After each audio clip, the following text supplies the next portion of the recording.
active à notre station, d'accord, on peut aborder les fichiers de base, c'est-à-dire la saisie de toutes les rubriques qui nous aideraient à saisir les opérations journalières.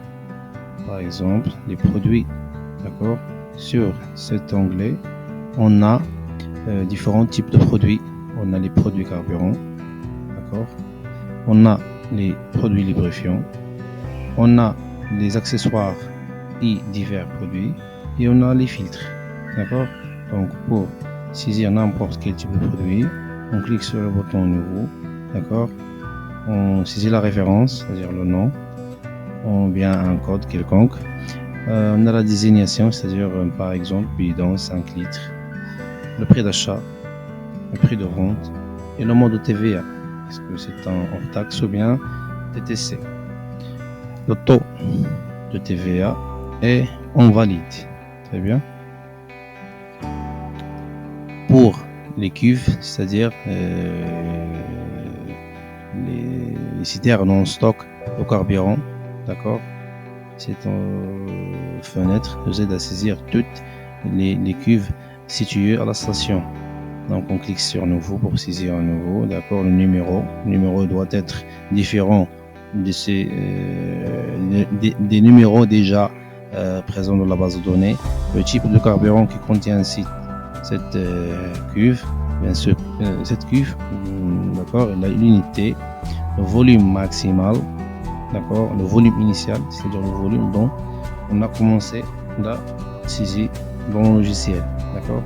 Le volume minimal de la citerne et le seuil de réapprovisionnement. C'est un seuil, c'est un volume où on va avoir une alerte pour faire des achats de carburant, d'accord. Ici, il y a les sorties bloquées en cas de citerne que vous voulez bloquer parce qu'on a une maintenance, d'accord, ou bien une citerne où il y a un problème, d'accord, dans l'entrée du carburant et on valide. Pour le fichier pompe, c'est-à-dire tous les volumes compteurs qu'on a ou bien des pistolets de pompe qu'on a sur la station, d'accord. On clique sur nouveau pour ajouter, d'accord.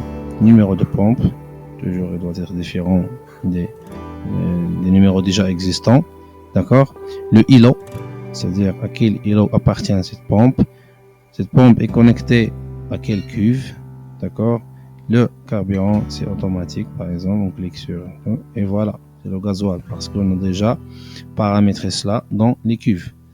Le nombre de chiffres, d'accord, pour ce volume compteur et le compteur initial dont on a commencé. Si cette pompe a pour mélange, c'est-à-dire il y a des stations qui font du mélange, c'est-à-dire un pourcentage de l'huile est ajouté à l'essence, d'accord, et on valide. Pour la modification, c'est le bouton modifier, d'accord, suppression. Pour ce bouton, c'est pour la correction du compteur actuel. Si par exemple on a une erreur sur ce compteur actuel, on peut cliquer sur corriger pour actualiser ce compteur, d'accord, et on saisit le nouveau compteur. Pour les îlots, ce sont les groupes de pompes. C'est juste, on peut saisir juste directement dans la table, d'accord. Par exemple, îlot numéro 4, d'accord. Pour les réservoirs d'huile, d'accord. S'il y a par exemple des réservoirs d'huile pour le mélange, on peut les saisir ici, d'accord.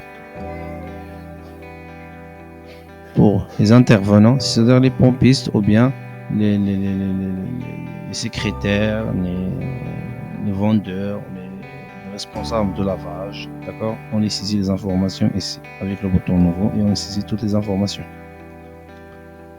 Les fournisseurs, c'est-à-dire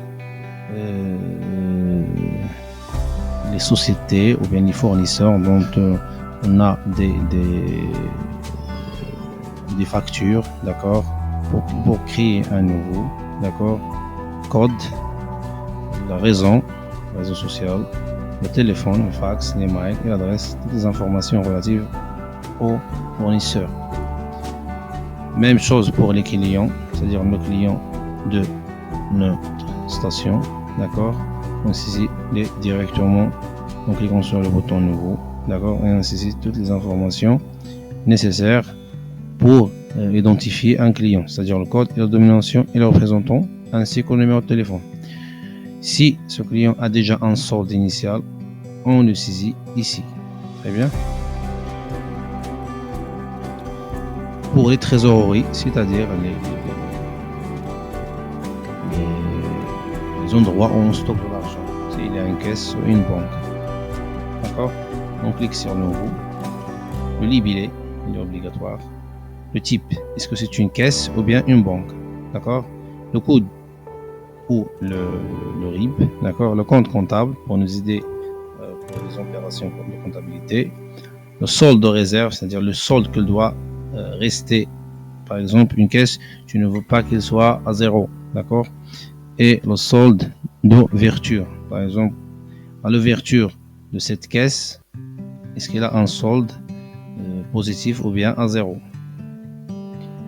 Pour les modes de paiement, c'est-à-dire les moyens dont vous payez ou bien les moyens de règlement de vos clients, d'accord? Vous saisissez tous les modes. Vous travaillez avec, par exemple, les cartes bleues, les chèques, les bons, d'accord? Pour les services, c'est-à-dire les services présentés ou bien fournis par la station, sans compter la vente de carburant, par exemple le lavage, pneumatique, le vidange, divers, d'accord? Pour les dépenses, c'est-à-dire toutes les rubriques dont vous faites dépenser de l'argent.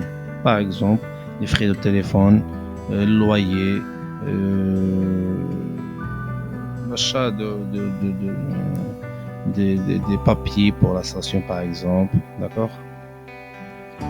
Pour les taux de mélange, c'est-à-dire si la station a une pompe réservée au mélange, vous saisissez ici le taux. On clique sur nouveau, pourcentage, d'accord? Le prix et est-ce que ce taux est en cours ou pas, d'accord? Les unités, très bien. Les litres, le mètre cube et le tonne, c'est simple.